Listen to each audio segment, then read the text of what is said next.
आकस्मिक समयमा बोल्नका लागि माननीय सदस्य सुरेश कुमार आले मगरबाट समय माग भएको छ। म माननीय सदस्यलाई समय उपलब्ध गराउँछु। समय 5 मिनेट। सम्माननीय अध्यक्ष महोदय, भिजिट भिसालाई हामी छोड्न चाहन्थ्यौँ, तर यो भिजिट भिसाले हामीलाई छोडेन। त्यसैले हामीले यसलाई अघि पक्रिरहेका छौँ। यो बारेमा म पनि आज केही कुरा राख्न चाहन्छु। भिजिट भिसाको प्रकरण नेपालमा एक नयाँ तस्करी काण्ड, मानव तस्करी काण्डको रूपमा देखा परेको छ। त्यसले गम्भीर र चाहिँ बडो एकपल्ट रहस्यमय पनि काण्डको रूपमा देखा परेको छ। त्यसैले यसलाई माथिल्लो स्तरबाट छानबिन गर्नुपर्छ भनेर हामीले माग गरेका छौँ।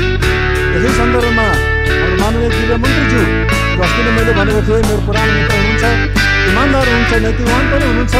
उहाँको नैतिकतामा, उहाँको इमान्दारीमा हामीलाई बिल्कुलै शङ्का छैन। तर उहाँको मातहतमा रहेको अध्यागमन कार्यालयबाट जे जस्ता मान्छेहरू त्यहाँ गएका छन्, पृथ्वीराज भट्टराई, विमल पौडेल लगायतका मान्छेहरू, उहाँको सचिवालयमा जे जस्ता मान्छेहरू छन्, ती सबै मान्छेहरूको इतिहास अनि कालो प्रकारको इतिहास छ। उनीहरू दण्डित भएका छन्, उनीहरू मुछिएका छन्, विभिन्न काण्डमा टाँगिएका छन्।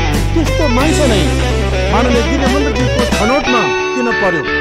हाम्रो प्रश्न त्यहाँनिर। हामीले गृहमन्त्रीज्यूले बदमासी गर्नुभएको छ भनिरहेका छैनौँ, हामीलाई त्यस्तो लाग्दैन। हाम्रो यो चाहना पुरा होस्, हामी चाहन्छौँ, तर व्यवहारहरूले, तथ्यहरूले, घटनाहरूले त्यस्तो पुष्टि गर्दैन। त्यस कारणले उहाँले आफू नैतिकवान हुनुहुन्छ, इमान्दार हुनुहुन्छ भन्ने प्रमाणित गर्नको लागि पनि मार्ग प्रशस्त गरिदिनु पर्ने हुन्छ र माथिल्लो तहबाट त्यो छानबिनको लागि तयार रहनुपर्ने चाहिँ हुन्छ। हुन त यति बेला प्रतिनिधि सभामा अलिकति उहाँको राजीनामाको मागबाट थोरै पछाडि हटेर हाम्रो प्रतिपक्षका साथीहरू संसदीय छानबिन शक्ति भएमा उहाँको राजीनामाको माग नगर्ने भन्ने कुरा राखिरहनु भएको छ। यद्यपि त्यो बारेमा अझै टुङ्गो लागिसकेको छैन। हामीले सुनेअनुसार यसमा करिब सहमति भइसक्छ भन्ने चाहिँ हो। यदि त्यस्तो हो भनेसम्म चाहिँ हामी त्यो कुरा छोड्न सक्छौँ। होइन भने उहाँले निश्चित रूपमा राजीनामा दिएर छानबिनलाई सहज बनाइदिनु हुन सक्छ। यो किन पनि त भन्दाखेरि उहाँको मातहतको निकायले उहाँ त्यहाँ रहन्जेल निष्पक्ष प्रकार छानबिन गर्न सक्दैन। कुनै न कुनै प्रकारले त्यो निकाय उहाँबाट प्रभावित भइहाल्छ। त्यसो नहोस् भन्नका लागि पनि उहाँले त्यसलाई सहज बनाइदिनु पर्ने हुन्छ। निश्चित रूपमा पृथ्वीराज भट्टराई जस्तो विगतमा पनि मुछिएको मान्छे, गलत काम गरेर चाहिँ के भन्दाखेरि भ्रष्टाचारमा दण्डित पनि भएको मान्छे, एक प्रकारले त्यस्तो मान्छे माथि छानबिन भइरहेको छ, अख्तियारबाट भइरहेको छ, सिआइबीबाट पनि छानबिन भइरहेको छ भन्ने हामीले सुन्यौँ। तर त्यतिले पुग्दैन, किनकि जुन प्रकारको गम्भीरता यो काण्डमा देखा परेको छ, यो त्यतिले पुग्दैन। माथिल्लो तहबाट छानबिन पर्ने चाहिँ हुन्छ। त्यसैले यो छानबिन प्रकरणलाई, भिजिट भिसा काण्डलाई एयरपोर्टमा अध्यागमन कार्यालयमा रहेका कर्मचारीहरू जसको प्रमुख नेतृत्वमा पृथ्वीराज भट्टराई नामको व्यक्ति हुनुहुन्थ्यो, त्यो व्यक्तिहरूको लगायतको छानबिनका लागि पनि सहज वातावरण बनाइदिनु पर्ने चाहिँ हुन्छ। त्यस कारणले हामीले माननीय गृहमन्त्रीज्यूको राजीनामाको माग गरेका थियौँ। प्रतिनिधि सभाका साथीहरूले उहाँको राजीनामाको माग गर्दै सदन अवरुद्ध पारिरहनु भएको थियो। हामीले त सदन अवरुद्ध पारेका छैनौँ। तर हामीलाई के लाग्छ भन्दाखेरि त्यस्तो नगरे तापनि स्थिति अलि सहज बनाउनको लागि त्यतातर्फ जानुपर्ने चाहिँ हुन्छ।